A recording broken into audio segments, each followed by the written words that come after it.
Salut tout le monde, ça y est, on se retrouve enfin pour une nouvelle histoire. Alors je suis trop contente, j'ai mis le temps. Au départ, je me suis basée sur le film et les recherches internet, mais finalement j'ai réussi à trouver le livre d'origine du protagoniste principal. Par contre, il était en anglais, alors j'ai dû le traduire, ça a retardé la sortie de la vidéo, mais aucun regret franchement, car ça n'a rien à voir avec le film. Il y a des choses qu'on retrouve, oui, mais franchement, il y a beaucoup de différences et dans certains cas, ça change carrément l'histoire. Alors j'ai tout recommencé à zéro, j'ai préféré prendre plus de temps et vous donner un contenu avec les vraies informations et de qualité. En tout cas, c'est ce que j'espère. Si vous aimez ce genre d'histoire et que vous regardez cette vidéo sans être abonné, vous pouvez soutenir mon travail juste en vous abonnant à la chaîne. Ça ne vous coûte rien et moi, ça m'aide beaucoup. Allez, on commence. Juste avant, ça va être une vidéo très longue, mais franchement, histoire complètement dingue du début jusqu'à la fin. Et il y a en fait deux histoires de survie en une. La première qui finit mal, malheureusement, avec zéro survivant. Et je ne peux pas vous raconter l'une sans l'autre puisqu'elles sont liées. Allez, go, je vous laisse vous installer tranquillement et c'est parti.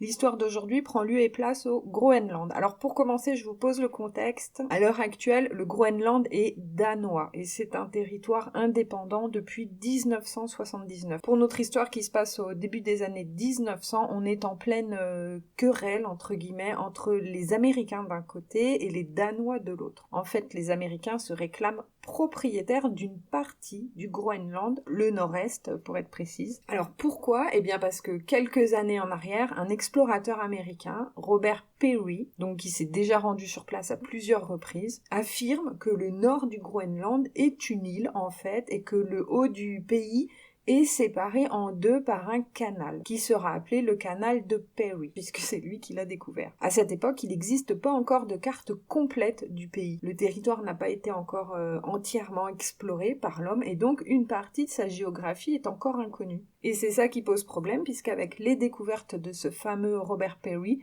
les Américains se désignent comme propriétaires de la partie située au nord, la petite île en gros. Alors je ne sais pas vous, perso je n'aime pas trop le mot propriétaire, je n'ai jamais eu cette vision de l'homme comme étant propriétaire de la planète. Je nous vois plus comme des hôtes, mais bon ça c'est un autre sujet, je ne vais pas en parler ici, même si ça me démange. En tout cas voilà de quoi parle l'histoire, il y a débat entre les deux pays. Alors pour notre histoire, en 1906, une première expédition danoise est organisée. Le but est donc de prouver que le Groenland leur appartient bien et qu'il n'est pas coupé en deux. Alors bien sûr, ce genre d'expédition est très dangereux, déjà à cause des conditions climatiques extrêmes, c'est un climat polaire avec des températures qui peuvent atteindre les moins 40 degrés, des vents glaciaux, des tempêtes de neige, etc. En plus, ils n'ont pas le même matériel que les explorateurs et je pense particulièrement à Mike Horn. C'est donc une mission très difficile qui commence.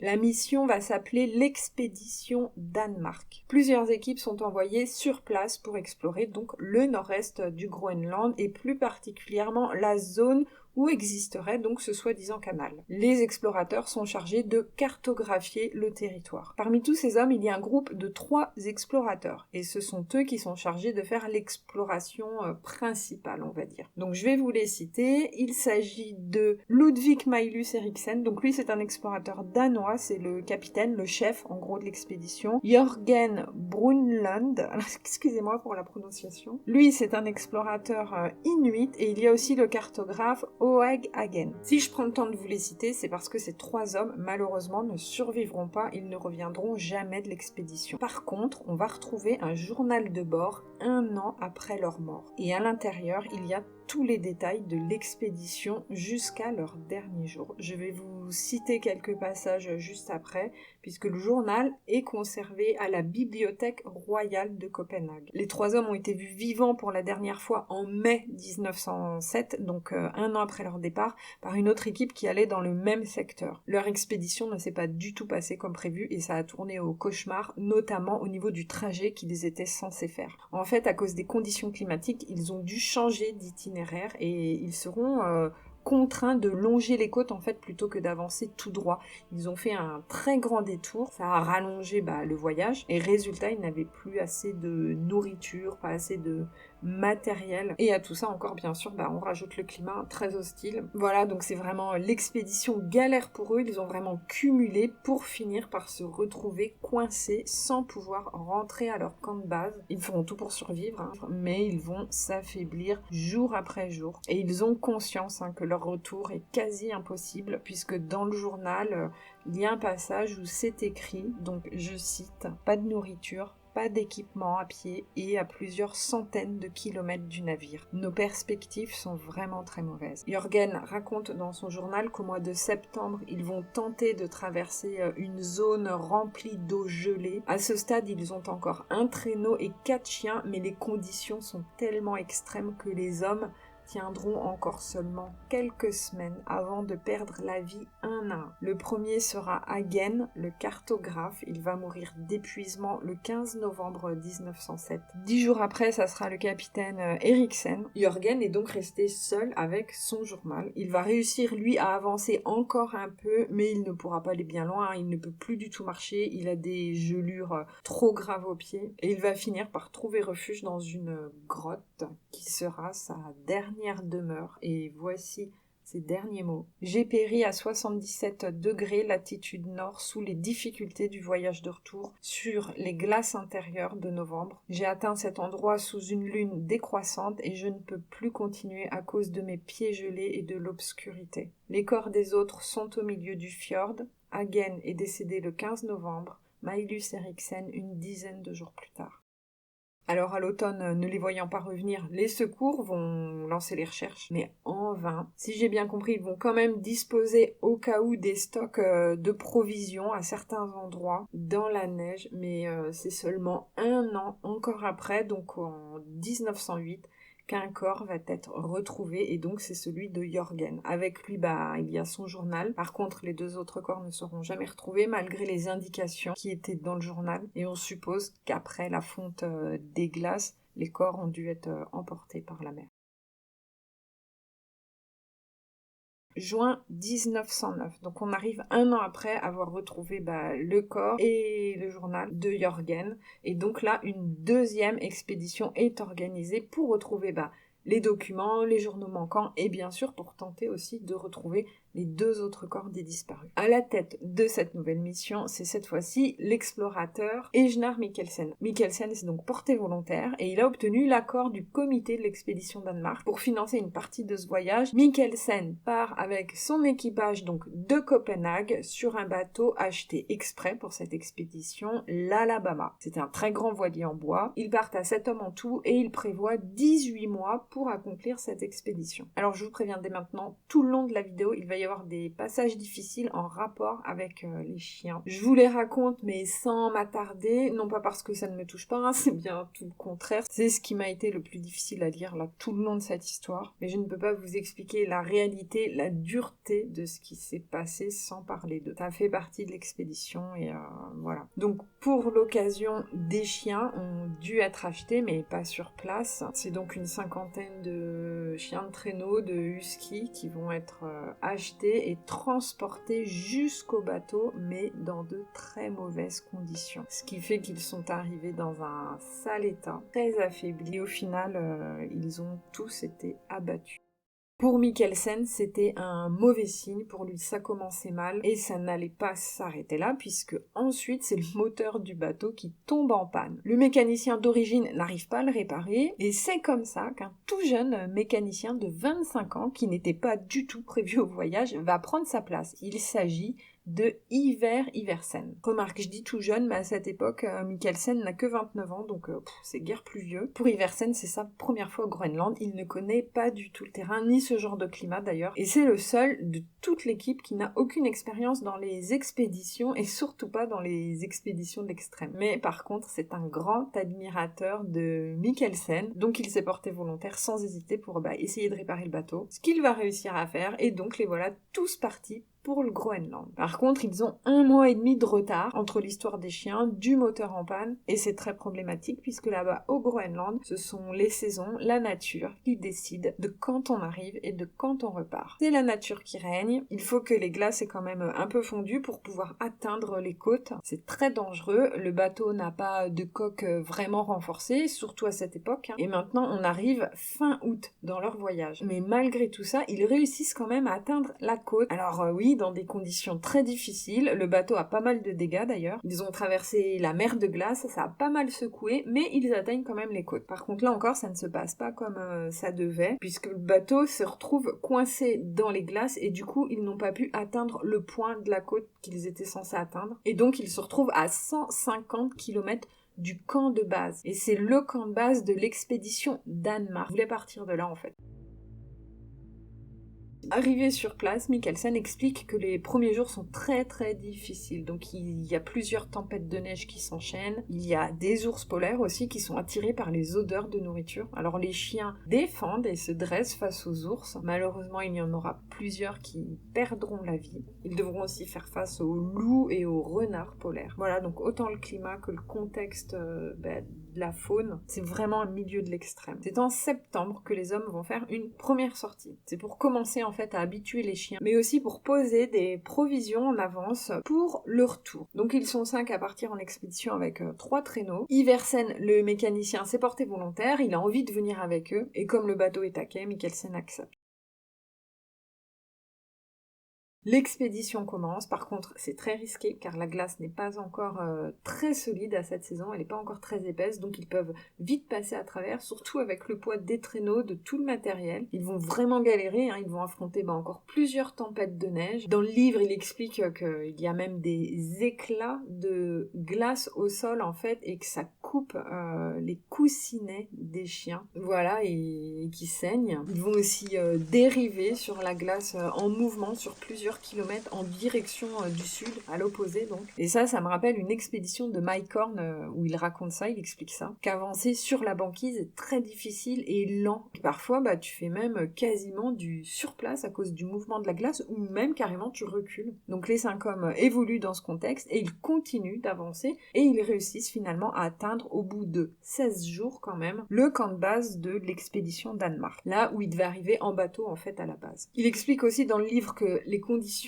climatiques sont telles qu'en fait cette partie du trajet aurait dû leur prendre seulement 5 jours. Ils restent au camp sur place 4 jours, donc le temps de se reposer, et puis ils continuent vers le nord toujours pour continuer de poser leur stock de nourriture. Il appelle ça des dépôts dans le livre et par exemple pour avoir une idée à peu près, ils déposent environ 70 kilos de provisions. Donc ça comprend la nourriture et un peu de matériel aussi. Cette première expédition qui est juste une mise en jambe, on va dire, c'est quand même un vrai cauchemar. Ils se retrouvent souvent à traverser des eaux gelées et profondes. Parfois, ils sont immergés jusqu'à la taille et les chiens sont presque sous l'eau. Et puis, toujours les tempêtes et avec la saison, en fait, la plupart du temps, ils sont dans le noir. Ils voient très peu la lumière du jour. Durant tous ces jours, 2 chiens perdront la vie d'épuisement et ils serviront à nourrir les autres, en fait.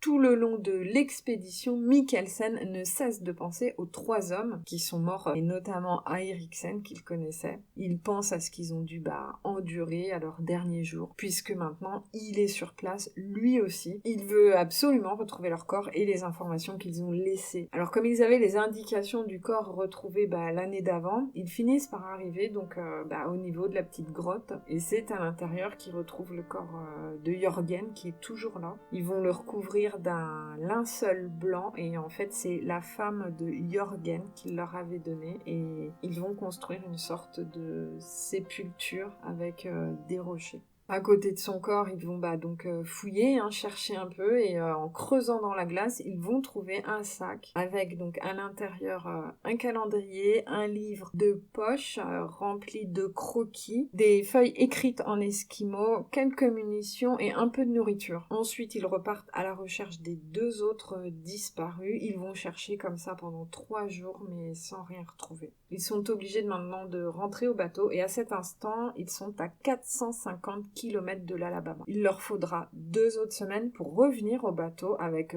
autant de difficultés qu'à l'aller. D'ailleurs, il explique dans le livre qu'ils sont tellement tous fatigués, même les chiens, que tout le retour, les huskies étaient tous silencieux, quoi. Ils grognaient pas, ils jappaient pas. Et là encore, sur le trajet du retour, plusieurs perdront la vie. Ils atteignent enfin le bateau le 17 décembre. C'était un voyage horrible. Nous avons continué aussi fort que possible, pleinement conscients du fait que nous nous battions pour nos vies. Et lorsque vous faites cela, vous pouvez accomplir des merveilles. Alors, et quand même, ce qui est fou, c'est qu'ils savent tous que cette expédition, c'est juste l'apéritif, en gros, avant la grande. Faut quand même avoir envie d'y retourner après ça. Ils sont partis en tout 86 jours et sur les 23 chiens, seulement 7 sont revenus vivants. Il décrit ça comme un enfer de ténèbres, de glace, de neige, de tempête et de froid. Ce sont ces mots dans le livre. Il y a un membre de l'équipage, Jorgensen, qui lui est carrément revenu avec de graves engelures aux pieds, et tellement graves qu'ils devront, alors attention là aussi, âme sensible, ils vont devoir lui amputer 5 orteils avec une pince comme ça, à la barbare quoi. Ils sont sur le bateau, pas de médecin, rien, et le seul anesthésiant qu'ils ont, c'est une bouteille de whisky. Alors c'est violent, c'est clair, mais une engelure peut entraîner la gangrène, et la gangrène, la mort, donc pas le choix. Alors là, je suis en train de me dire que la vidéo sera peut-être censurée par YouTube, vu le nombre de fois où je prononce le mot mort depuis le début, mais je me vois mal vous mettre des à chaque fois, donc on verra.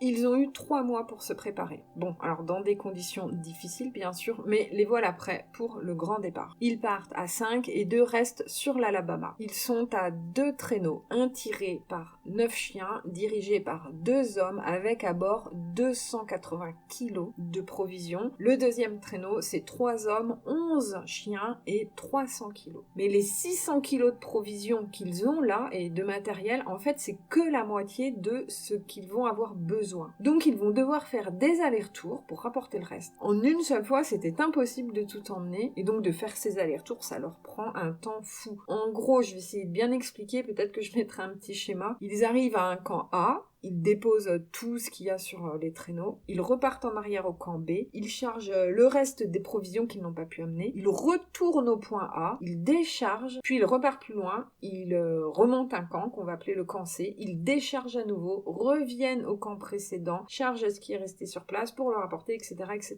Et donc avec le climat, tout ça, ils vont accumuler en tout un retard de 70 jours sur l'itinéraire de base qui était prévu. Pour exemple, parfois pour faire seulement 5 km, ils mettent 18 heures. Et un petit détail aussi pour mieux se rendre compte, ils consomment entre la nourriture et le pétrole pour le réchaud 14 kilos de provisions par jour.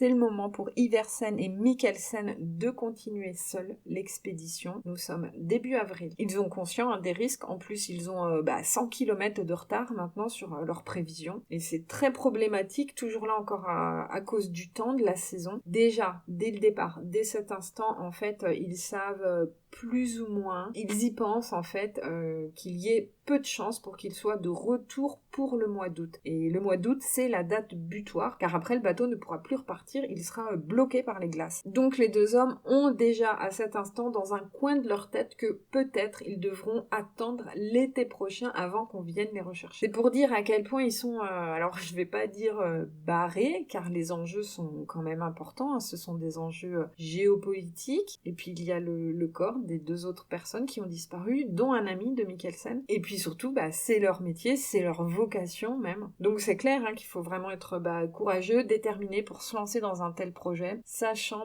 tous les risques que ça implique. Les au revoir sont difficiles. Avant de partir, les 3 hommes ont pris soin de déposer des biscuits et un mot sous les affaires de Mikkelsen. Et dessus, sur ce mot, est noté « Vous 2, vous en aurez plus besoin que nous 3. Bon voyage et retour en toute sécurité. »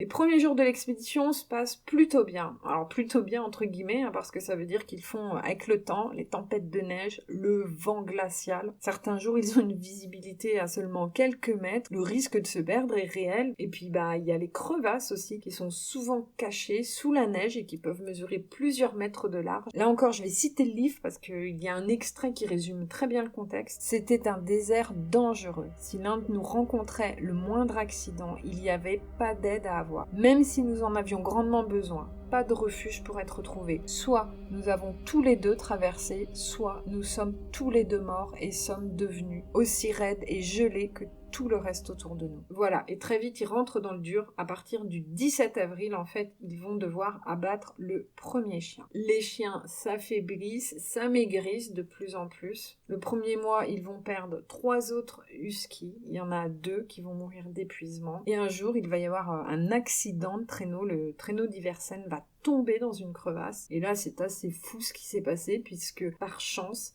il va rester suspendu, le traîneau va rester suspendu dans le vide. Et ce sont les 2 hommes qui vont réussir à remonter le traîneau comme ça, à le hisser à la force des mains. Ils ont eu énormément de chance sur ce coup-là, mais par contre, un autre jour, c'est un husky qui tombera dans une crevasse. Je vous mets un passage du livre aussi. D'ailleurs, à ce sujet, merci de rester respectueux dans les commentaires. Sinon, je supprime direct. Je suis au montage là, alors je coupe 30 secondes juste pour vous dire que quand j'explique que je supprimerai les commentaires, je parle bien évidemment des commentaires agressifs, injurieux, etc.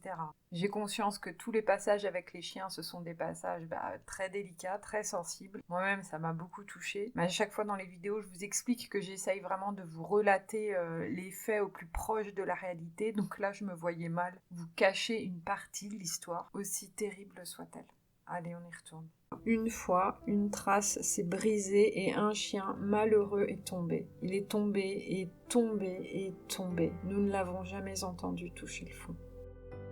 Pour traverser toutes ces crevasses, toutes ces zones où la neige semble pas très safe, Mikkelsen passe toujours en premier et il explique qu'il utilise en fait un morceau de pemmican, je sais pas comment ça se prononce, c'est un mélange de graisse et de viande animale. Il fait sentir le morceau au chien et puis il le lance plusieurs mètres loin devant, tellement attiré par la viande. Donc en fait il se rue jusqu'au morceau et ça fait avancer les chiens beaucoup plus vite parce qu'il ne faut surtout pas que le traîneau reste trop longtemps sur ces zones de neige. Il explique aussi dans le livre qu'à chaque fois après il ramasse le bout de pemmican, je vais dire pemmican, et que tout le long de l'expédition, il a utilisé un seul et même morceau pour économiser les provisions, bien sûr. Et là aussi, un autre passage du livre. C'était de l'escroquerie, si vous voulez, une honte. Et pour les chiens confiants qui ne se doutaient pas que nous, les humains, pouvions être si méchants, pour être méchants, afin de les faire passer avec le traîneau dans des lieux particulièrement dangereux. Le vent glacial est le pire pour eux. Il compare ça à des piqûres d'essaims d'insectes, du moins au début, et après, apparemment, la peau est tellement gelée qu'ils ne la sentent plus du tout. Donc c'est très dangereux, les 2 hommes doivent se surveiller mutuellement, et quand l'un remarque que l'autre a le visage trop blanc, trop gelé, il l'avertit tout de suite, car on a vu ce que ça a donné avec les orteils de Jorgersen. Surtout que là, ils sont loin de tout, seuls au monde. Alors quand c'est nécessaire, ils enlèvent leurs gants, ils prennent de la neige dure et ils se frottent avec. Il dit que c'est comme du papier de verre et c'est pour relancer la circulation sanguine et ressentir à nouveau la douleur. Dans leur cas, la douleur est bon signe. Du moins, c'est mieux que être complètement anesthésié. Vu qu'à l'époque, ils n'ont pas les combinaisons de maintenant, la neige s'infiltre partout sous leurs vêtements. Résultat, ça fond et ça fait des filets d'eau en fait qui coulent sur leur peau en permanence. Donc ils sont aussi dans l'humidité. Et pour les chiens, c'est la même chose. Ils doivent s'arrêter régulièrement pour leur enlever la neige qu'ils ont tout autour de la tête, des yeux, car ils ne voient plus rien au bout d'un moment et ils avancent carrément quasi à l'aveugle. Il explique aussi que parfois, à des endroits, la neige était plus haute que les huskies. Alors là, je vous résume tout ça, mais dans le livre, c'est expliqué plus en détail. On comprend bien l'horreur que ça a dû être. Et encore une fois, je me répète, mais à cette époque, ils n'avaient pas les combinaisons, tout le matériel matériel que les explorateurs de maintenant ont la chance d'avoir. Ils vont parcourir plusieurs kilomètres sur leur traîneau comme ça. Le paysage est immaculé de blanc, du blanc à perte de vue. Alors ils auraient vite fait de s'égarer s'ils n'étaient pas assez concentrés. Surtout qu'à l'époque, la géographie du Groenland n'était pas encore bien établie et donc c'est eux qui ouvrent la voie. Les conditions de l'expédition sont vraiment terribles. Ils traversent des eaux gelées. Par moments, leur progression en traîneau est très difficile et ralentie car il y a des endroits où la neige a fondu. Et donc, ils se déplacent sur un sol à moitié boueux. Vous savez, vous voyez ce que c'est sur les trottoirs ou dans les jardins quand il y a eu beaucoup de neige et que tout a fondu. Ça fait une sorte de gadou. Donc eux, ils sont dedans, en traîneau avec les chiens qui tirent, avec des cailloux, des rochers. Et parfois, ils n'ont pas d'autre choix. Ils doivent aider les chiens et tirer eux-mêmes les traîneaux. Et puis le Groenland, c'est loin d'être tout plat. Il y a des montagnes. Alors, par endroits, ils doivent aussi hisser à main nue avec les cordes, tout le matériel, tous les traîneaux et même les chiens pour passer les massifs. C'est-à-dire qu'ils montent à pied tous les deux en haut de la montagne, entre guillemets, le traîneau reste en bas et puis donc ils le tirent comme ça pour le hisser jusqu'à eux avec des cordes. Donc c'est vraiment une expédition très physique, on est clairement dans l'extrême. Et alors les nuits, ça se passe dans une tente toute simple avec les chiens dehors qui creusent un trou pour se protéger un peu. Mais c'est pas ils posent le camp, ils rentrent dans la tente, non c'est pas ça en fait. Les soirs d'orage, ils doivent avant de se réchauffer rentrer toutes les provisions dans la tente. Et ça leur prend encore du temps, de l'énergie. Surtout que le lendemain, après, ils doivent tout recharger sur le traîneau. La nuit aussi, ils doivent déblayer la couche de neige qui s'accumule sur les chiens. Ils doivent les nourrir. Enfin voilà, donc faut pas s'imaginer que le soir, ils arrivent juste à la tente, ils se posent, ils dorment, ils repartent le lendemain matin. C'est pas trop ça. Il y a des jours où ils sont contraints de rester sur place. Le temps est tellement mauvais qu'il est impossible de se déplacer en traîneau. Et donc ces jours-là, ils en profitent pour noter leur progression dans leurs journaux respectifs. Ils étudient aussi les plans, ils mesurent les distances, etc. Pour la nourriture, même s'ils rationnent les chiens, ils se rationnent eux-mêmes depuis le début, ils prennent conscience très vite qu'ils n'auront pas assez en fait pour tenir. Donc la seule source de nourriture qu'ils peuvent avoir est la chasse. Mais alors dans un milieu tel que le Groenland, c'est pas gagné, clairement. À cet instant de l'expédition, ils ne sont pas sûrs d'eux, ils ne savent pas s'ils vont réussir, mais ils s'empêchent de laisser le doute s'insinuer. Ils se forcent à être positifs, c'est ce qui est expliqué dans le livre. Et là, c'est marrant parce que je pensais pas du tout dans ce type d'histoire retrouver ça, mais ça rejoint ce que j'explique depuis le début, cet état d'esprit, ce mindset qui est super important. Dans le livre, il y a aussi des passages où Mikkelsen parle des chiens et on sent l'attachement. Il parle aussi de Girly, donc c'est le chien lead pour son traîneau. C'est une femelle et c'est celle qui mène les autres. Girly a le droit de dormir dans la tente la nuit avec eux. Et c'est une chose qu'Iversen a un peu de mal à accepter car lui aussi, pour son traîneau, a un chien lead qui s'appelle Bjorn. Et au début, seul Girly avait le droit de rentrer dans la tente la nuit. Mais au bout d'un moment, Bjorn a pu rentrer avec eux dans la tente. Et le passage du livre est assez marrant. Je prends le temps de vous le raconter parce que c'est peut-être le seul passage un peu joyeux. Apparemment, Girly était un chien qui restait allongé sagement parce qu'elle avait l'habitude. Alors que Bjorn, lui, clairement, ne tenait pas en place. Très souvent, il renversait le matériel et puis il mettait un peu le bordel dans la tente. Et puis aussi, les deux chiens ensemble, parfois, faisaient un peu les foufous, tellement contents d'être au chaud ensemble. Par contre, il y a un passage très très difficile dans le livre où Mikkelsen explique qu'ils doivent choisir les chiens qu'ils vont abattre pour nourrir le groupe. Je m'attarde pas dessus, mais vous vous en doutez, ils choisissent les chiens les plus faibles. Et il explique aussi dans le livre que Girly refusait cette viande. Alors j'ai trouvé que c'était assez perturbant. On peut se dire qu'elle savait, qu'elle sentait. Du coup, elle se nourrissait uniquement en fait de minuscules bouts de pemmican. Voilà, alors tout ce que je viens de vous raconter, c'est le mois d'avril. Et si j'ai bien compris d'après la traduction, c'est le cœur, ils sont au cœur du Groenland, à l'intérieur des terres, là où le relief et le climat sont vraiment les plus extrêmes. Et il me semble que ça s'appelle la calotte glaciaire. Ils y sont restés en tout 49 jours, dont 19 jours de tempête. Ils ne sont pas forcément partis à la bonne période, surtout à cause du retard accumulé depuis le début. Et plus le temps passe, plus les chances de rester bloqués une année de plus ici augmentent. Alors pour rattraper leur retard, ils vont essayer d'avancer plus vite une fois la période des tempêtes passée. Et pour ça, ils vont utiliser une technique qu'ils ont appris avec les Inuits. Ça consiste à prendre de l'eau chaude et à la mettre sur les patins du traîneau en dessous pour faire fondre la neige. Et avec les températures négatives, forcément, ça va regeler et ça va former une fine couche de gel. Et pour les chiens, du coup, c'est beaucoup plus léger, ça glisse mieux. Alors grâce à cette technique, oui, ils vont avancer plus vite, mais bon, il y a encore les tempêtes de neige, c'est le Groenland, hein. Mais ils sont presque sortis de la calotte glaciaire, donc le pire est derrière eux maintenant. Iversen va même se mettre à chanter, le moral est vraiment au beau fixe. Et comme il dit, il ne veut pas avoir peur d'un futur qui n'existe pas encore et ils veulent prendre chaque jour après l'autre. C'est vraiment comme ça que Mikkelsen raconte dans le livre. Le relief change. Enfin, ils sortent petit à petit de la calotte glaciaire et de la verdure commence à apparaître. Alors bon, ce ne sont pas les champs, mais il y a quelques petits arbustes et ils aperçoivent aussi des traces d'animaux. Et comme les réserves de nourriture ont bien diminué, ils espèrent forcément pouvoir chasser. Ils vont alors établir un camp et partir à pied pour essayer de ramener de la viande. Malheureusement, ils reviendront épuisés et les mains vides. Et pendant leur absence, en fait, les chiens en ont profité pour rentrer dans la tente et pour manger la plupart des provisions qui restaient. Le lendemain, Mikkelsen repart seul pour chasser et pour trouver aussi un chemin pour sortir de la calotte glaciaire. Iversen lui reste au camp. Après 36 heures non-stop à avancer, ils sortent enfin de la calotte glaciaire. Mikkelsen, Iversen et les chiens sont maintenant dans un paysage beaucoup plus doux. Il y a de l'herbe, de la bruyère. Fini les crevasses, les chiens peuvent maintenant courir librement. Il n'y a plus de danger. Et il y a des traces d'animaux, de lièvres. Leur première nuit, il décrit ça vraiment comme un bonheur. Ils pourront même se faire une sorte de lit avec de la bruyère, ce qui est forcément beaucoup plus confortable que la banquise. Le soleil est revenu lui aussi, ça fait longtemps qu'il ne l'avait pas vu. Ça leur fait beaucoup de bien, sauf pour Mikkelsen, c'est très douloureux physiquement. En fait, ça lui brûle les yeux tellement qu'il doit mettre un bandage et il va rester comme ça plusieurs jours. C'est aussi un peu la fin du rationnement puisqu'ils vont pouvoir se nourrir et nourrir les chiens. Ils vont réussir à chasser du bœuf musqué. Je vous mets la photo, là, c'est les gros bœufs buffles énormes. Ils auraient bien aimé rester pour se reposer, mais impossible. Ils doivent absolument repartir et reprendre la route. Donc,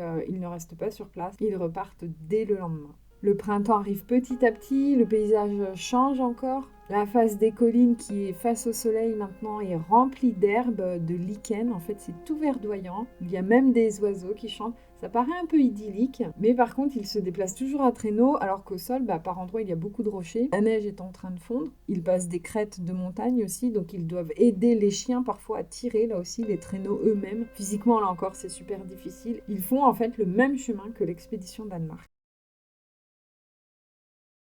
22 mai, Mikkelsen et Iversen arrivent enfin et ils voient au loin ce qu'ils sont venus chercher, le fameux kerm. Alors j'ai un doute, je ne sais pas si je l'ai expliqué plus tôt dans la vidéo parce que ça va faire 2 heures que j'enregistre. En fait, un kerm, c'est un tas de rochers que les alpinistes, les explorateurs construisent pour marquer, signaler leur passage. En fait, c'est quelque chose de très courant. Et donc l'expédition Danemark avait construit un kerm avec à l'intérieur les journaux, les documents et tout ça était notifié donc dans le journal qui a été retrouvé. Donc Iversen et Mikkelsen voient enfin ce repère, ce fameux kerm, et à cet instant, ils se trouvent à plus de 900 km de leur bateau.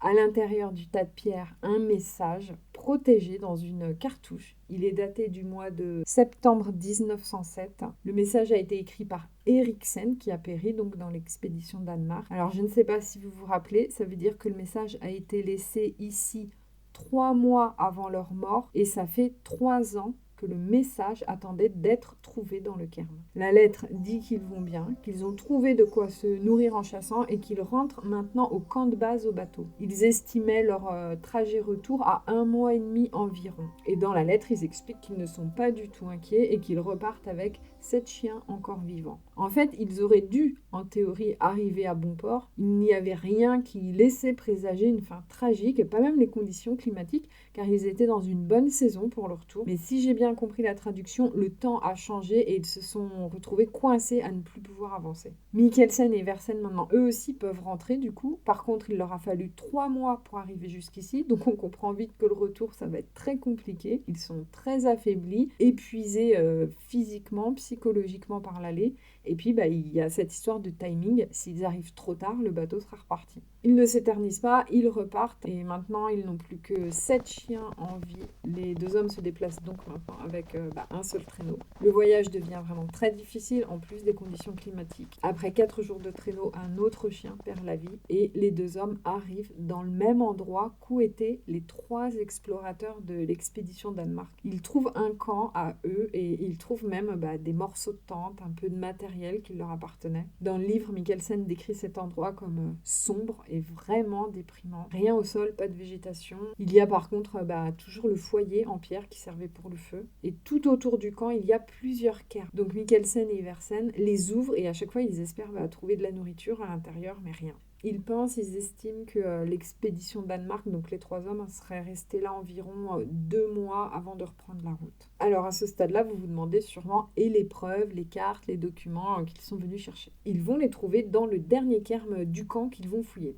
À l'intérieur, un thermomètre, des plans et un autre message. Ce dernier dit que maintenant, il manque de nourriture, que les chiens sont trop affaiblis et malades, qu'ils sont au mois de juin et qu'ils laisseront d'autres messages dans d'autres cairns plus loin. Donc Mikkelsen et Iversen, eux, rentrent et suivent le parcours de l'expédition Danemark. Et dans les documents qu'ils retrouvent, ils voient que les 3 hommes étaient bien allés jusqu'au bout du Groenland et que le pays n'est pas séparé en 2 par un canal ou autre chose, que c'est bien une seule et même terre. Alors, c'est pas plus expliqué que ça, les preuves. Dans le film, ça montre des plans, mais vu l'importance du conflit géopolitique entre l'Amérique et le Danemark, je suppose que les preuves existaient bien. Sinon, il est clair que le gouvernement américain ne se serait pas laissé faire comme ça. Voilà, donc à cet instant, nous sommes en juin, et Mikkelsen et Iversen sont à environ maintenant 1100 km de l'Alabama. Ils vont passer la nuit sur place avant d'entamer leur retour dès le lendemain.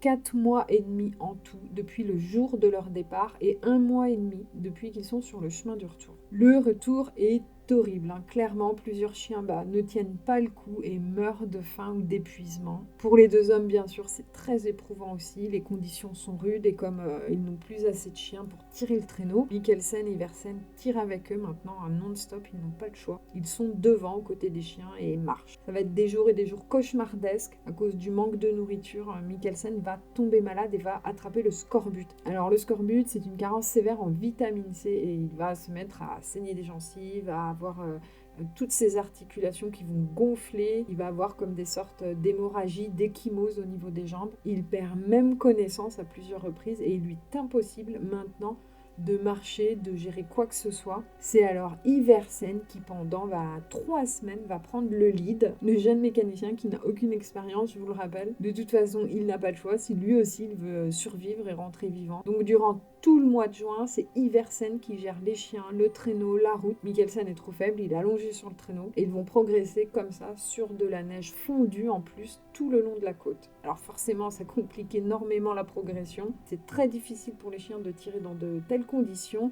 et puis il y a toujours ce vent glacial. Les provisions, petit à petit, s'amenuisent, donc ils se rationnent de plus en plus, ils sont affamés, épuisés, mais heureusement, ils vont tomber sur 2 dépôts avec des provisions et c'était les dépôts en fait qui étaient destinés au retour de l'expédition Danemark qui n'est jamais rentrée. Clairement, c'est ça qui les sauve et Iversen réussira aussi à chasser 1 ou 2 mouettes, mais malgré tout ça, ils sont loin d'avoir assez pour manger à leur faim et couvrir leurs dépenses énergétiques. C'est quand même fou de se dire que les dépôts sont encore là 3 ans après, même si c'est en partie conservé par le froid. La viande est moisie et beaucoup de denrées sont immangeables. Les semaines passent, l'été arrive, les températures remontent, la neige fond de plus en plus, ce qui laisse apparaître maintenant des zones d'eau comme des mini-lacs pas très profonds. Donc c'est bien parce qu'il fait moins froid, mais par contre, pour progresser en traîneau, c'est encore plus compliqué. À un moment, ils racontent qu'ils vont croiser la route d'un ours qui va foncer droit sur eux pour les attaquer. Et encore une fois, c'est Iversen qui sauvera la vie de Mikkelsen grâce au fusil. Voilà, donc toute l'équipe est exténuée, mais impossible pour eux de s'arrêter. Ils doivent même se dépêcher pour rentrer, pour essayer avant que l'Alabama ne reparte. Mais la glace a tellement fondu que maintenant, les chiens se retrouvent par endroits à nager devant le traîneau. Iversen, lui, il est derrière, il pousse, et Mikkelsen toujours dessus, dedans, car trop faible pour se tenir debout. Il traverse des eaux glacées profondes comme ça, clairement il galère. Nous arrivons début juillet maintenant et il ne reste plus que 3 chiens vivants. Par moments, ils repassent sur des zones où la glace est plus ferme, où ça avance mieux, et ils vont finir par tomber sur un 3e dépôt de provisions. Là, je vous raconte ça comme ça, mais ils les cherchent. Donc là, il explique qu'ils l'ont cherché pendant plusieurs jours. Dans le dernier dépôt, il y a beaucoup plus de nourriture que dans les autres, mais encore là, une partie est complètement moisie, ou alors l'eau s'est carrément infiltrée dans les boîtes de conserve qui sont rouillées de l'intérieur. Iversen va encore réussir à chasser quelques mouettes, mais ça reste toujours trop peu. Ils vont manger de la farine moisie tellement ils sont affamés, et puis question de survie. Tout ce temps encore, c'est toujours Iversen qui gère tout. Donc lui aussi, il se fatigue énormément, même plus, puisqu'il gère les traîneaux, les chiens, la chasse, il doit monter le camp, il doit s'occuper de Mikkelsen. Et malgré ça, dans le livre, Mikkelsen raconte que Iversen était toujours positif et toujours là pour remonter le moral. Il retenait les petits riens pour garder espoir même dans les moments qui semblaient complètement perdus. Et encore une fois, c'est marrant parce que même dans une histoire comme ça, ceux qui me suivent, vous savez que je suis une grande partisante de l'espoir. Franchement, je ne m'attendais pas du tout à trouver cet aspect-là dans le livre. Ça m'a beaucoup fait sourire quand je l'ai lu et ça m'a encore plus confortée dans ma vision de la vie. En tout cas, voilà, les 2 hommes décident de rester sur place au niveau de ce 3e dépôt, le temps que Mikkelsen puisse reprendre des forces et se tenir debout pour reprendre le voyage. Sans les dépôts, ils seraient certainement morts eux aussi. Ils ont eu beaucoup de chance et si j'ai bien compris, ils sont restés 2 semaines environ sur ce camp avant de repartir. Et quand ils repartent, Mikkelsen, ça y est, peut se tenir debout. Alors il vacille encore un peu, il reste très affaibli, mais ça va mieux, donc ils repartent. Si vous entendez du bruit en fond, c'est le vent, il y a une tempête, ça souffle dehors, c'est terrible. Alors je m'excuse et en même temps, peut-être que ça vous mettra un peu dans l'ambiance du vent polaire. Surtout que j'ai mon plaid parce que je caille. Bon, en tout cas, maintenant, ils sont à nouveau 2 pour gérer la chasse, les chiens, etc. Donc, c'est mieux. Mais ça y est, on est entré dans l'été. Donc, la banquise a encore plus fondu, ce qui fait des fissures très dangereuses sur la glace, des étendues d'eau gelées encore plus grandes. Et même par endroits, apparemment, il y a des rivières. C'est à cet instant, dans le livre, que Mikkelsen explique que maintenant, ils savent tous les 2 qu'ils ne seront pas rentrés à temps à l'Alabama. Les jours suivants vont être terrible pour eux et les chiens qui maintenant n'ont plus que la peau sur les os peinent à marcher et en plus pour ne rien arranger ils ont perdu leur boussole pendant un accident de traîneau. Gurley, la chienne de tête de Mikkelsen, va mourir de faim et d'épuisement. Plus loin sur le trajet ils vont encore trouver un autre dépôt de provisions mais tout est tellement moisi ils ne pourront récupérer que 8 jours de nourriture. Alors dit comme ça paraît beaucoup mais en fait c'est clairement pas assez pour tenir. Ils vont rester là aussi quelques jours sur place, puis continuer leur retour vers le sud. Le prochain dépôt est encore à 70 km plus loin. Et les 2 chiens qui restent sont vraiment dans un sale état. Alors pas mieux que les 2 hommes, bien sûr. Le relief est toujours aussi chaotique. Ils avancent très lentement maintenant et ils s'épuisent toujours plus, notamment quand ils passent dans ces lacs gelés qu'ils traversent. Ils ont le corps dans l'eau glacée. Ils vont passer aussi non loin du lieu où sont morts les 3 explorateurs de l'expédition Danemark. À cet instant, ils pensent à eux, bien sûr, mais au fait aussi qu'ils ne sont pas loin d'être dans le même état de faiblesse. La différence, c'est qu'ils ont encore un traîneau, 2 chiens, et qu'ils ont eu la chance d'atteindre tous les dépôts de provisions. Ils vont refaire un arrêt là, et ils vont tout faire pour trouver quelque chose à la chasse pour ne pas abattre les chiens restants. Ils vont alors partir chacun de leur côté pendant 10 heures à la recherche de gibier, de quelque chose. Mikkelsen rentre bredouille, désespéré, mais au loin, d'un coup, il entend Iversen qui chante et il comprend qu'il a sûrement réussi à trouver de la nourriture et c'est le cas en fait. Iversen a réussi à attraper, à abattre 12 lagopèdes. Pareil, je vous mets la photo là aussi. En fait, ce sont des oiseaux et c'est ce qui va leur permettre de survivre encore quelques jours de plus.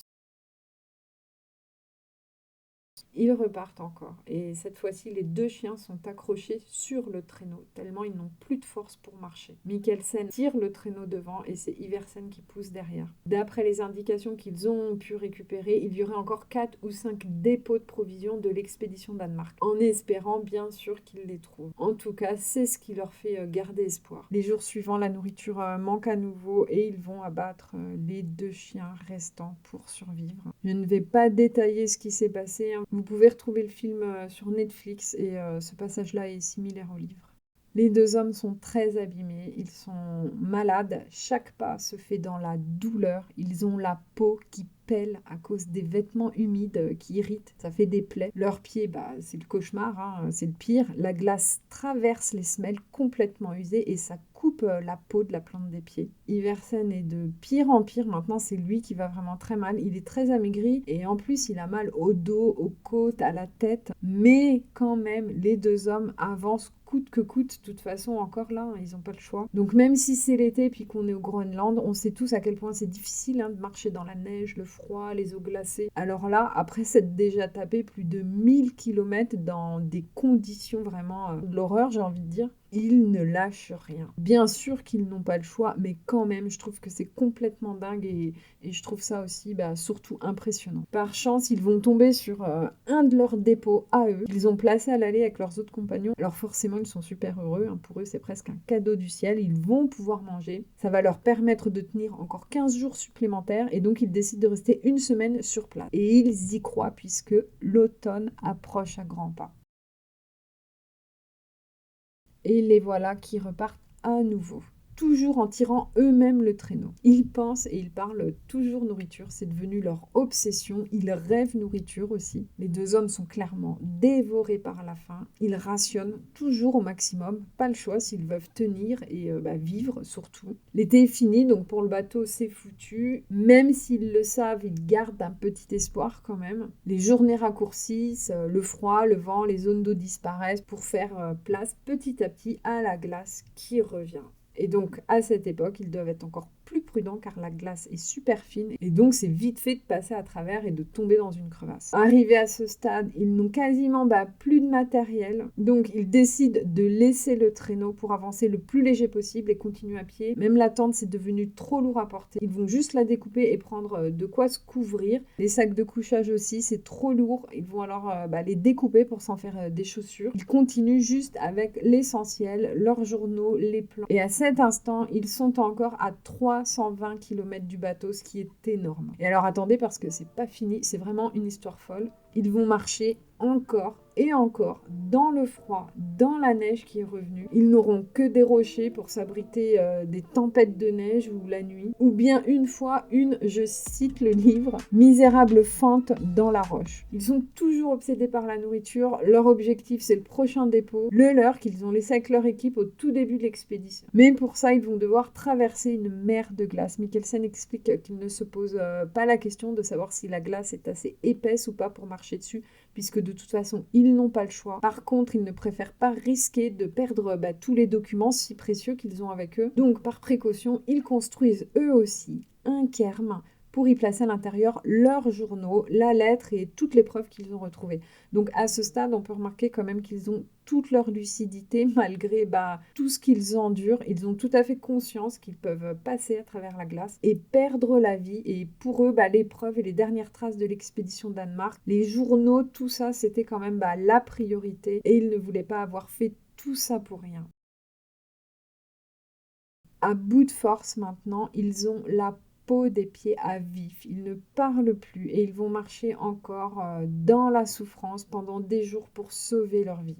Iversen a de plus en plus de mal, il tombe souvent au sol. Mikkelsen est là pour le soutenir, même si lui aussi est extrêmement faible. Ils réussissent à atteindre la cabane de l'expédition Danemark. Sur place, des provisions et puis ils peuvent dormir à l'abri du froid. Ils vont rester là quelques jours. Maintenant, on est en septembre. Donc, en théorie, la consigne était que les hommes restés sur l'Alabama devaient partir mi-août. Mais Mikkelsen et Iversen espèrent et pensent quand même que l'équipage sera toujours là. Mais alors, attendez, c'est là que ça devient complètement fou. Avant de repartir au bateau, ils décident de retourner, vous savez où, chercher les journaux et les documents qu'ils ont laissés dans le Caire. Ça fait 3 semaines qu'ils récupèrent dans la cabane et Mikkelsen veut retourner là-bas. Il a trop peur en fait que les preuves se perdent. Alors, ils repartent en arrière. Je vous jure.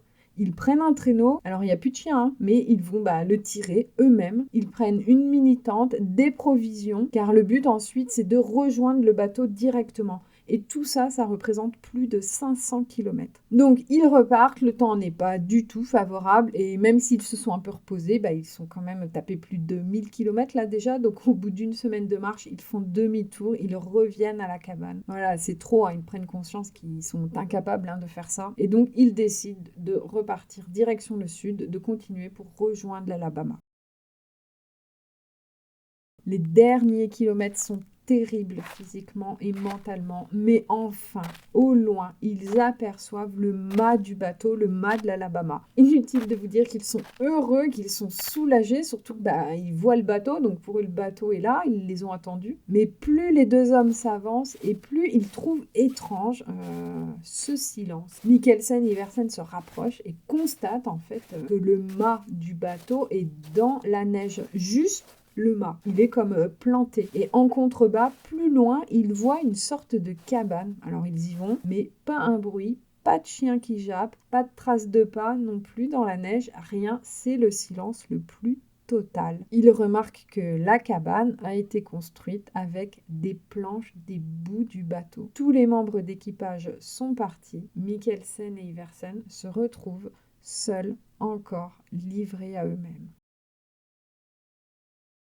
Alors en fait, ce qui s'est passé, non bien sûr, l'équipage n'a pas abandonné lâchement les deux hommes. L'Alabama a été complètement coincé et broyé par les glaces, complètement détruit. Du coup, c'est un autre bateau, un baleinier, qui passait par là et qui les a sauvés. Et avant de partir, donc, ils ont construit une cabane pour les deux hommes. Dedans, ils y ont mis donc de la nourriture, du matériel pour que Mikkelsen et Iversen puissent tenir 1 an en attendant qu'on revienne les chercher. Car maintenant, à cause de la saison, c'est impossible de retourner là-bas. Alors dans le film, on voit que le gouvernement danois ne veut surtout pas aller les rechercher, même 1 an plus tard. Pour eux, ils s'en sortiront pas, c'est impossible. Ils les considèrent comme morts, puis ils veulent pas redépenser de l'argent comme ça. Je ne sais pas si c'est vrai, donc là, j'en parle pas, puisque dans le livre, du moins dans celui que j'ai lu, il n'y avait rien à ce sujet.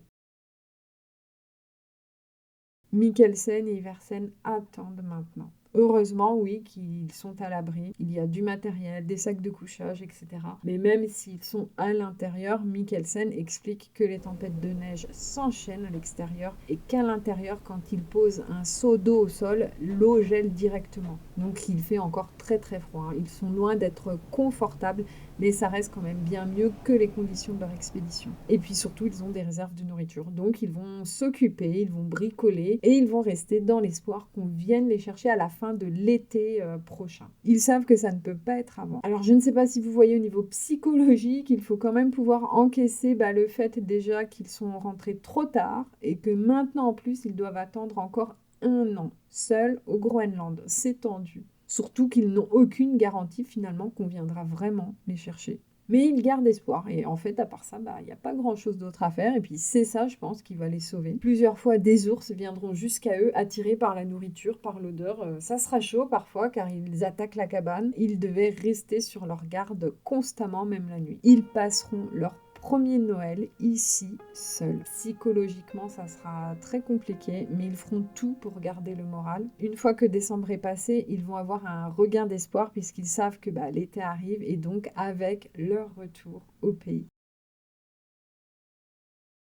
Mikkelsen vient de faire un cauchemar. Il a rêvé qu'un ours a détruit le cairn où ils ont laissé leurs journaux et les documents. Il a rêvé aussi que l'ours a tout détruit et que tout était perdu. Alors, à votre avis, ils vont retourner là-bas. Donc, ils préparent un traîneau, le matériel, tout, et ils repartent. C'est 320 km aller, 320 km retour. Et à pied, encore, puisque forcément, il n'y a plus de chiens. Donc là encore, ils vont tirer, pousser le traîneau. Cette histoire est folle, je vous l'ai dit, j'exagérais pas. Les deux hommes marchent 10-12 heures par jour. Et plus ils s'approchent, plus ils avancent, ils ont vraiment peur en fait que le rêve ait été un mauvais présage. Ils finissent par arriver au Cairn, enfin plutôt à l'endroit où il est censé être, mais problème, la neige est tellement haute que tout est recouvert et il n'y a aucun cairn à l'horizon. Alors, ils commencent à creuser avec une pelle dans la neige. Et là encore, écoutez bien, c'est fou parce qu'à la première pelletée, Iversen tombe direct sur un journal. Ceux qui sont tentés d'aller voir le film sur Netflix par curiosité, pourquoi pas. Mais après avoir lu le livre, grosse déception, parce que rien de tout ça n'est montré dans le film. Après, je comprends qu'il est difficile de résumer en 2 heures tout ça, mais quand même, il y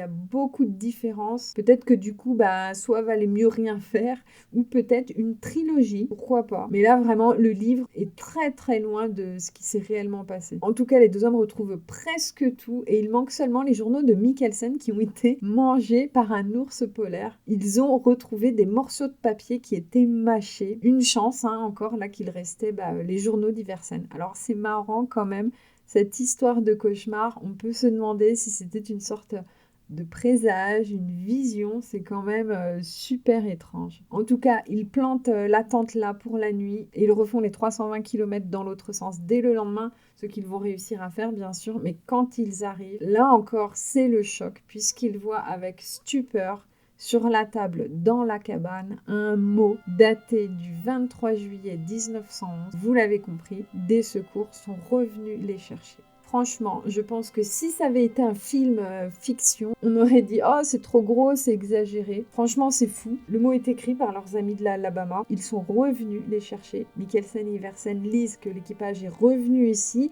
et qu'ils ont attendu le maximum possible, mais qu'ils ont dû repartir toujours à cause de la saison des glaces. Franchement, c'est terrible. Surtout qu'Iversen, à la base, n'était pas très chaud pour repartir chercher les journaux. Il avait vraiment peur qu'en leur absence, on vienne les chercher. Et malheureusement, c'est ce qui s'est passé. C'est encore un gros coup dur pour les 2 hommes qui doivent encaisser. Et c'est peut-être le pire de se dire que s'ils n'étaient pas partis, ils auraient été sauvés.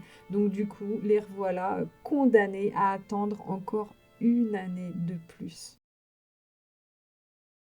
Ça devient très très difficile maintenant. Alors oui, ça l'était déjà avant, mais là c'est pire. Ils sont pris d'hallucinations, ils perdent un peu la tête entre la fatigue, la faim et le climat extrême. Même s'ils sont à l'abri, ils sont en Arctique. Et dans le livre, il y a un passage très troublant. Iversen un jour verra son grand-père se tenir assis sur une pierre là-bas avec eux. Iversen racontera à Mikkelsen que son grand-père devait être mort et que c'est pour ça qu'il l'avait vu. Et bien 40 ans plus tard, Mikkelsen osera demander à son ami s'il pensait toujours ce jour-là qu'il avait vraiment vu son grand-père et Iversen lui répondra que oui.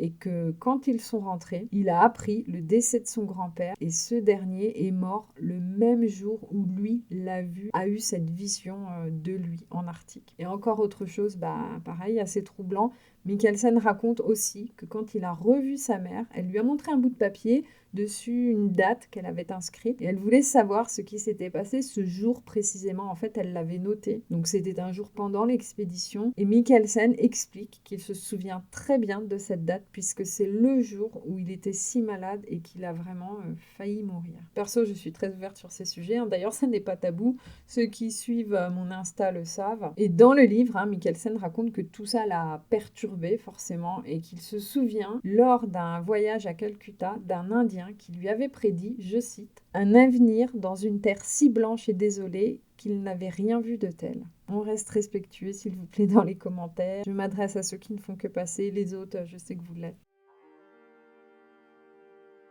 Le mois d'août vient de passer et toujours aucun bateau à l'horizon. Les 2 hommes comprennent qu'ils vont devoir passer un 3e hiver ici. Par contre, maintenant, ils ne veulent plus attendre. C'est en train de les tuer psychologiquement à petit feu. Alors, ils organisent un plan. L'idée, c'est d'aller jusqu'au sud-est. Là-bas, une fois la fonte des neiges, c'est-à-dire en été, ils veulent naviguer en canot sur les eaux gelées pour atteindre une petite commune du Groenland. Je vous laisse lire le nom, c'est imprononçable pour moi du moins. Et une fois arrivés là-bas, voilà, ils trouveront des gens. Le trajet total fait un peu plus de, accrochez-vous, 2000 km. Ils ne veulent plus rester là, assis, à attendre quelque chose qui ne viendra peut-être jamais en plus. Psychologiquement, pour eux, ça n'est plus tenable. Et ils ont calculé que ça pouvait être faisable, en fait, surtout s'ils arrivent à se laisser dériver sur la glace de la banquise. Donc, encore une fois, ils se préparent et ils organisent tout ça. ils partent mi-octobre. Ils ont le canot, une voile est tissée dessus, ils ont 2 traîneaux, dont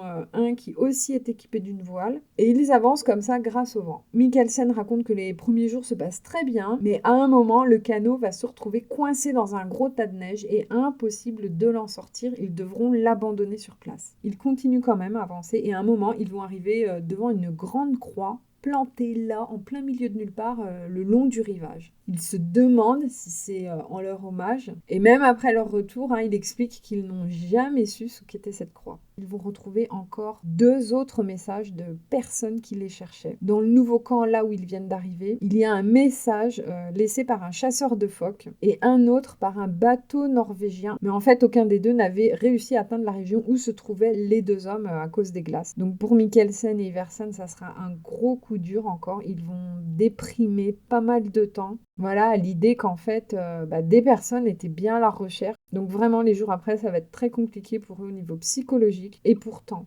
encore, ils vont se raccrocher à l'espoir. Et là aussi, j'ai envie de vous citer un passage du livre. Ainsi, nous avons combattu nos pensées du mieux que nous pouvions et progressivement, la vie est revenue plus ou moins à la normale. Mais le découragement s'est creusé et plus profondément dans nos esprits et est devenu comme une plaie ouverte. Il ne s'est pas passé grand-chose dans les jours sombres de l'automne et de l'hiver, pas assez pour nous permettre d'avoir une conversation ordinaire sur les événements du jour. Et donc, il fallait avoir recours à des sujets légers pour éloigner le spectre du silence. En fait, maintenant, ils se demandent s'ils vont devoir passer un 4e hiver ici. Mikkelsen dit que maintenant, il ne croit plus en rien, mais quand même que la seule chose qu'il leur reste, c'est cet espoir.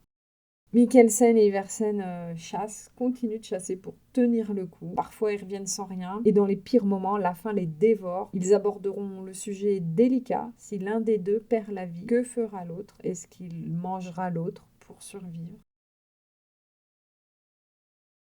Mikkelsen et Iversen viennent de passer leur 3e Noël au Groenland. Donc le premier, c'est avec tout l'équipage dans le bateau et les 2 suivants seuls. Ça fait donc maintenant quasiment 2 ans qu'ils attendent comme ça. Ça sera un Noël très très triste pour eux. Les 2 hommes repensent encore à tenter de s'en sortir par leurs propres moyens. Donc ils réfléchissent à aller récupérer le canot une fois que les neiges auront fondu. Et vous savez quoi? Ils se préparent donc à nouveau. Ils réparent un traîneau. Ils se confectionnent des vêtements plus chauds. Avec ceux qu'ils ont à disposition, ça va les occuper tout l'hiver. Et du coup, je suppose que ça aussi, ça va les aider à tenir le coup psychologiquement. Je crois qu'il n'y a rien de pire que de se sentir impuissant. Résultat, dès que les beaux jours reviennent, ils sont motivés et ils repartent en direction du canot pour tenter à nouveau leur chance. Mais au bout de 2 jours, malheureusement tellement faibles, ils ne peuvent plus tirer le traîneau ni porter de charge trop lourde. Ils doivent donc revenir à la cabane. Ils sont maintenant trop affaiblis et puis ils ont l'impression de perdre de plus en plus la tête. Cet échec sera dévastateur pour eux. Ils se retrouvent coincés, conscients que maintenant ils n'ont plus assez de force pour faire quoi que ce soit à part attendre qu'on vienne les sauver. C'est clairement une survie physique, oui, mais psychologique aussi. Et franchement, très admiratif de cette force mentale. Les semaines suivantes vont être très très compliquées.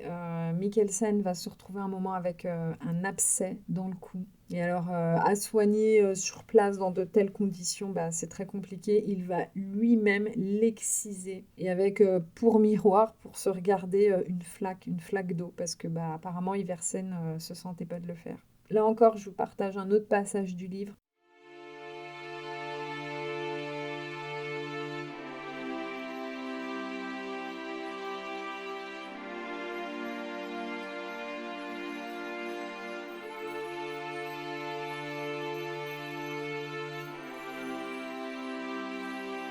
Il va y avoir aussi des tensions entre eux, ce qui est normal, ça fait maintenant très longtemps qu'ils sont seuls, pas d'exutoire, il n'y a pas d'échappatoire, ils se supportent et puis avec la fatigue, la faim, tout ça, il va y avoir des prises de bec à plusieurs reprises. Les 2 hommes entendent du bruit à l'extérieur, alors encore un ours, du coup ils attrapent leur fusil, prêts à tirer, ils se préparent, ils ouvrent la porte et là, face à eux, se trouve un groupe d'hommes. On est venu les chercher. Enfin, Mikkelsen et Iversen sont sauvés. C'est Paul Lilnaes, c'est le capitaine d'un bateau de pêche en fait. Il a vu de son bateau un morceau de bois sur le rivage, alors j'ai pas trop compris si c'était la croix ou si c'était autre chose. En tout cas, c'est ça qui lui a fait penser que les deux hommes étaient peut-être encore en vie, donc il a pris son canot, il est allé jusqu'au rivage, et comme le gouvernement danois avait aussi promis quand même une récompense de 860 € pour retrouver les deux hommes vivants ou morts ou quelconque information. Alors oui, 860 € ça fait très peu, mais pour l'époque ça représentait environ un peu plus de 5500 francs nouveaux. Donc j'ai pas converti en anciens francs, mais voilà, j'imagine que c'était quand même une somme assez conséquente. Avant de partir, Mikkelsen et Iversen feront un dernier tour des lieux pour dire au revoir. Ils ont beaucoup de mal à réaliser que ça y est, c'est fini. Ils peuvent enfin rentrer chez eux. Ils ont passé en tout 2 ans et demi au Groenland. Ils seront accueillis comme des héros au pays. Je trouve cette histoire complètement dingue. Je l'ai répétée plein de fois, je sais, mais franchement, j'étais scotchée à la découverte de tous ces détails. Après cette expédition, Mikkelsen et Iversen resteront amis jusqu'à la fin de leur vie. Ça les a liés à jamais, forcément. Mikkelsen, lui, est retourné 2 fois au Groenland par la suite pour d'autres expéditions. Une en 1924 et l'autre en 1932. Par contre, Iversen, lui, n'y remettra jamais les pieds. Plus tard, en 1950, une station météorologique a été construite là où il y avait leur cabane. Pour ce qui concerne la souveraineté du Danemark au Groenland, c'est finalement la Cour internationale de la Haye qui tranchera. Alors c'est la Cour internationale de justice des Nations Unies, grâce à Mikkelsen et Iversen, et grâce aussi aux hommes qui ont perdu la vie dans l'expédition Danemark. Grâce à tous ces explorateurs, le Groenland a bien été reconnu comme étant un seul et même territoire et non comme 2 îles. En 1913, Mikkelsen sortira un premier livre perdu dans l'Arctique racontant leur histoire et il en sortira un deuxième, 2 contre la glace, où il détaillera beaucoup plus sa relation et l'importance qu'a eu Iversen tout au long de leur survie, et c'est celui-là que j'ai lu et que j'ai traduit. En faisant les recherches, j'ai aussi trouvé qu'apparemment le beau-père de Mikkelsen était aussi un explorateur. Me revoilà, c'est la 2e fois que j'ai dû charger l'appareil photo tellement la vidéo est longue. Alors je vous disais qu'en faisant les recherches, j'ai aussi retrouvé qu'apparemment le beau-père de Mikkelsen était un explorateur, Gustav Holm, et qui lui aussi était parti en expédition à plusieurs reprises au Groenland. Mikkelsen quittera ce monde en 1971 et son fidèle ami Iversen un peu plus tôt, en 1968.